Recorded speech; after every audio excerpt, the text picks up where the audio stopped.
পুরানো দিনের একটি হারিয়ে যাওয়া রান্না চিংড়ি মাছ দিয়ে লাউ পাতা বাটা। তো খুব সহজেই সামান্য কয়টা উপকরণ দিয়ে এটা বানানো যায়, কিন্তু এর স্বাদ হয় অপূর্ব। আগে ঠাকুমা, দিদা, মা, জেঠিমা এরা বানাতো, কিন্তু এখন আমরা সাধারণত বানাই না, আমাদের ছেলেমেয়েরা এ সকল খায়ও না। তো এই হারিয়ে যাওয়া রান্নাটি তোমাদের সামনে আজকে আমি তুলে ধরছি। চলো ভিডিওটা দেখো, আশা করছি তোমাদের ভালো লাগবে। তো প্রথমে আমি বাজার থেকে এক তবড়া লাউ ডাঁটা কিনে এনেছি, একদম ফ্রেশ। পাতাগুলো সুন্দর দেখে কিনে এনেছি, কারণ যেহেতু আমি পাতা বাটা করব। তো একটা কাঁচির সাহায্যে পাতাগুলোকে আমি এক এক করে সব কেটে নিচ্ছি। খুব সুন্দর, পাতাগুলো নরম, আর পাতা বাটা করতে হলে অবশ্যই তোমরা নরম দেখে পাতা নেওয়ার চেষ্টা করবে। তো আমার সব পাতাগুলো একই রকমভাবে কাটা হয়ে গেছে, কেটে সুন্দর করে ফ্রেশ করে বেছে নিয়েছি। যেহেতু এখন বর্ষাকাল, বর্ষাকালে পাতার পেছনে সামনে পোকার ডিম কিংবা পোকা থাকতে পারে, তো ফ্রেশ করে বেছে নিতে হবে। তো আমিও বেছে নিয়েছি, তোমরাও বেছে নিও। দিয়ে একটা ছুরির সাহায্যে ছোট ছোট করে এগুলোকে আমি টুকরো করে কেটে নিচ্ছি। আমার পুরো ভিডিওটি দেখো শুরু থেকে শেষ পর্যন্ত, আশা করছি ভিডিওটি ভালো লাগবে। ভালো লাগলে নতুন বন্ধু হলে বলবো প্লিজ চ্যানেলটিকে সাবস্ক্রাইব করে আমার পাশে থাকো। আর পুরানোদেরকে তো অসংখ্য অসংখ্য ধন্যবাদ। আমার সব পাতাগুলোই কাটা হয়ে গেছে, আর জলে দিয়ে দিচ্ছি। হাত দিয়ে ভালো করে চটকে চটকে এগুলোকে জলের মধ্যে দিয়ে দিলাম। দিয়ে বেশ কিছুটা লবণ দিয়ে দেব। পাতার মধ্যে যদি থেকে যায় পোকার ডিম কিংবা পোকা, লবণ দিয়ে দিলে ওগুলো নষ্ট হয়ে যাবে, জলের তলায় পড়ে যাবে। শাকগুলো তুলে নেব। শাকগুলো ফ্রেশ করে ধুয়ে তুলে নিচ্ছি 2-3 বার জল পাল্টে।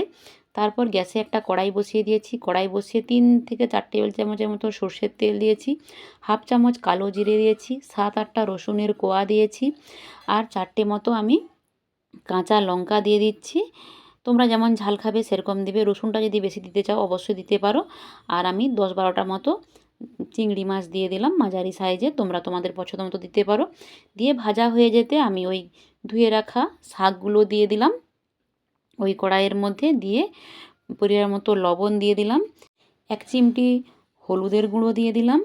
দিয়ে ভালো করে খুন্তির সাহায্যে শাকের সঙ্গে লবণ হলুদ সব কিছু ভালো করে মিশিয়ে দেব।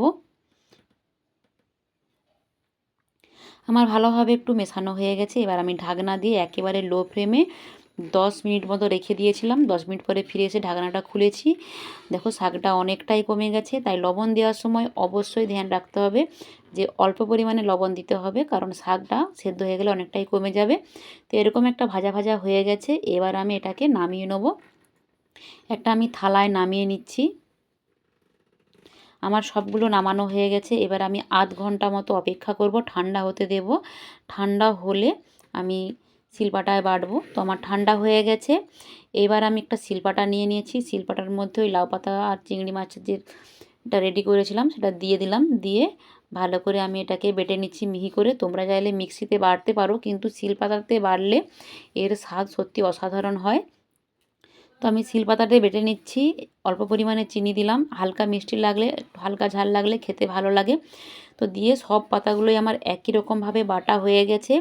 এইবার আমি শিলের মধ্যে এক জায়গায় জড়ো করে নিচ্ছি। এখনও আমার কিছু প্রসেস বাকি আছে, তোমরা দেখতে থাকো। এইবার আমি কাঁচা সর্ষের তেল দিলাম 1 চামচের মতো। যে কোনো ভর্তাতে কাঁচা সর্ষের তেল দিলে তার স্বাদও ভালো লাগে আর একটা সুন্দর স্মেল আসে। তো আমার কাঁচা সর্ষের তেল দিয়ে হাত দিয়ে ভালো করে এটাকে মেখে নিচ্ছি। তোমরা চেক করে দেখে নেবে বানানোর সময় নুন মিষ্টি ঝাল সব কিছু ঠিক আছে কি না। সব কিছু ঠিক থাকলে এই ভর্তা বাটাটা খুব ভালো লাগে। তো আমার রেডি হয়ে গেছে, একটা আমি প্লেটে তুলে নিলাম। আমার এই রেসিপিটি তোমাদের কেমন লাগলো অবশ্যই লাইক কমেন্ট শেয়ার করো বন্ধুদের মাঝে। আবারও বলবো প্লিজ নতুন বন্ধু হলে সাবস্ক্রাইব করে পাশে থাকো।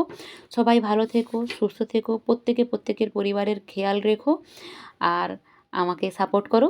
তো আজকে বিদায় নিচ্ছি, আবারও দেখাবে নতুন কোনো ভিডিওতে। টাটা।